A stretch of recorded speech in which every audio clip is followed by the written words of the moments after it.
आगे देखिए सब लोग, अब आगे और सामने देखिए। कि जीत को, कि हार को जीत की एक दुआ मिल गई, कि हार को जीत की एक दुआ मिल गई। और ऐसा लगा मुझे कि हमारे जख्मों को दवा मिल गई। इसके साथ ही मैं एक बात ये कहना चाहता हूँ कि देखिए, हमारी तो कोई बड़ी हैसियत नहीं है, बड़ी बड़ी हैसियत वाले आप लोगों में बैठे हुए हैं। पार्टी को पैसा देना चाहिए, पार्टी बिना पैसे से नहीं चलती है। कोई भी पार्टियां ऐसे नहीं खड़ी हुई हैं जो कि बड़ी सादगी से खड़ी हो गई हों। बिना पैसे के कोई पार्टियां नहीं खड़ी हुई हैं। इसके साथ ही साहब मैं ये कहना चाहता हूँ, अच्छा, हमने अपना परिचय नहीं दिया कि मैं एक मजदूर का बेटा मैं भी हूँ, और बेसिकली तो मैं सिविल इंजीनियर एजुकेटेड हूँ। डिप्लोमा हमने किया था और उसके बाद में हमने एमआई किया प्राइवेट। आपको सभी जानते हैं जो इंजीनियर लोग होंगे कि एमआई कैसे होती है, बहुत कम पैसे में हो जाती है। और उसके बाद में मैं 3 साल जेई रहने के बाद में एज ए ऑफिसर अपॉइंटमेंट हुआ, और हमने करीब करीब 2-3 बड़े काम किए हैं जिन्हें मुझे लगता है हिंदुस्तान में सभी लोग जानेंगे।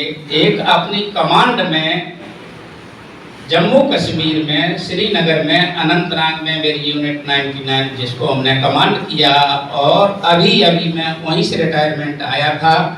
तो बाबा अमरनाथ के लिए हमने रिंग रोड बनाई है, और हमारे डिस्ट्रिक्ट से बहुत लोग गए भी थे दर्शन के लिए, जिनको हमने दर्शन कराया। एक मेरा बड़ा काम ये है। दूसरा बड़ा काम ये है कि हिंदुस्तान की सबसे बड़ी टनल, पहले जवाहर टनल को मानते थे, जो वो भी मेरे अंडर में थी जिस समय मैं श्रीनगर में था।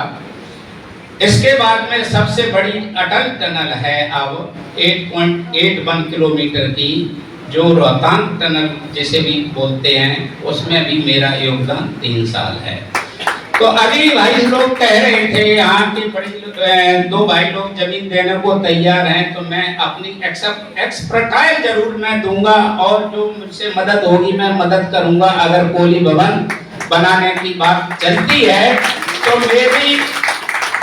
मेरी एक्सपर्टाइज ली जाए, और मैं जो संभव होगा बिल्कुल तन मन धन से उसको भी बनाने में काम करूंगा, और पार्टी को आगे ले जाने के लिए भी पूरी तरह से प्रतिबद्ध हूं।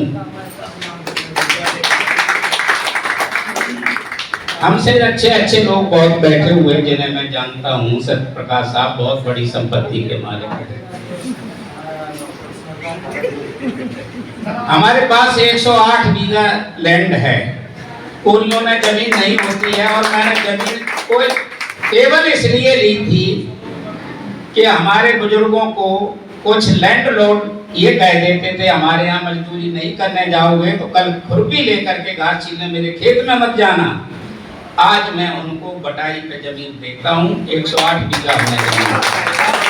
जो आपको कोरियों में बिल्डिंगें बहुत बनाते हैं, कोठियां बहुत अच्छी बनी हैं लोगों की, लेकिन जमीन नहीं खरीदते। मैं चाहता हूं कि इस फील्ड में उतरना चाहिए।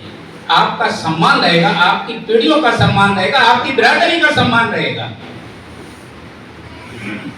साथ ही मैं एक तो मेरा परिचय हुआ, इसके बाद मैं ये कहना चाहता हूं कि आप लोग पार्टी को सीखते रहें, और मैं भी चुनाव लड़ना चाहता हूं। मैं गांव में नहीं बहुत रहा हूं, कई रिपोर्टरों से मैं कांटेक्ट करता हूं कि मुझे भी मेरी बात आप लोग उठाएं।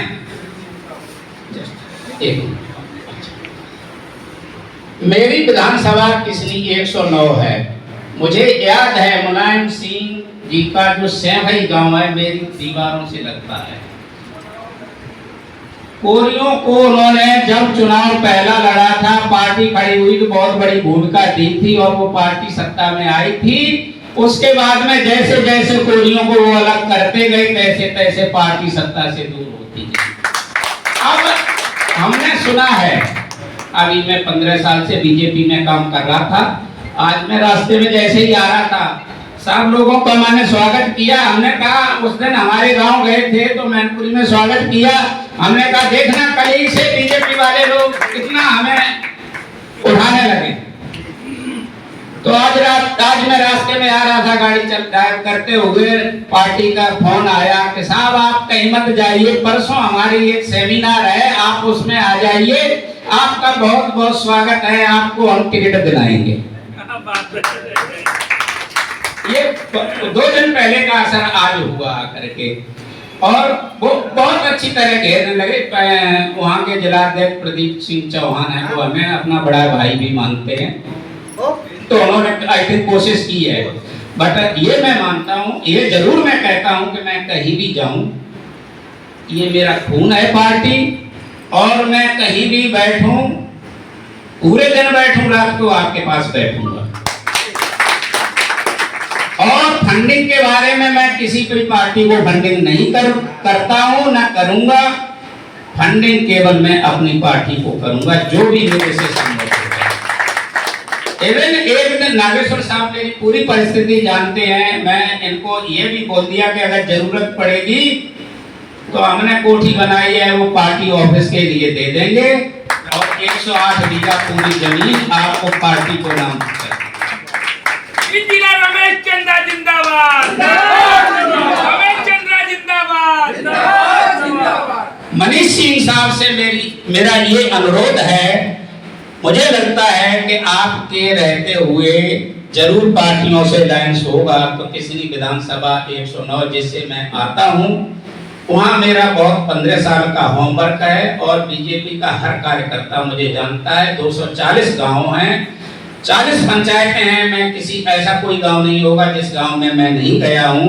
तो जब भी अलायंस हो, राष्ट्रीय अध्यक्ष को कहें कि उसमें उस अलायंस में मेरी बात करें, उस सीट को जरूर लेना है, किसी विधानसभा 109 को जरूर लेना है, और मैं पार्टी का जरूर खाता खोल दूंगा 2027 में।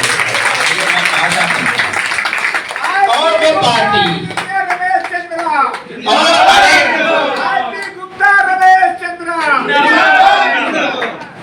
अगर राष्ट्रीय अध्यक्ष और प्रदेश प्रभारी अड़ते हैं वो सीट के लिए, तो वो निश्चित रूप से देंगे, क्योंकि अखिलेश यादव के सड़वाई हमारे साथ 3 साल नौकरी किए हैं, ब्रिगेडियर हरिंदर सिंह बिलिंग, उन्होंने भी फोन किया अखिलेश जी को 2-3 बार, तो उनके अखिलेश जी के PRO कर्नल जितेंद्र यादव हैं, उनका मुझे 2-3 बार फोन आया कि आप आओ भैया से मिल लो आकर के।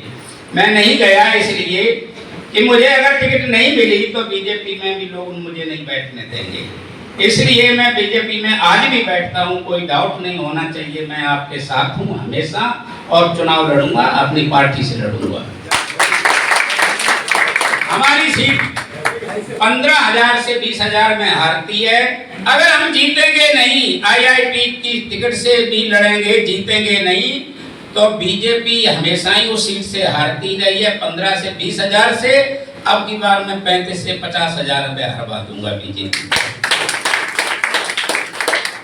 तो सबका मैं सब लोगों के साथ में भी, जो दूर दराज एरिया से आए, मैं सभी का अभिनंदन करता हूँ।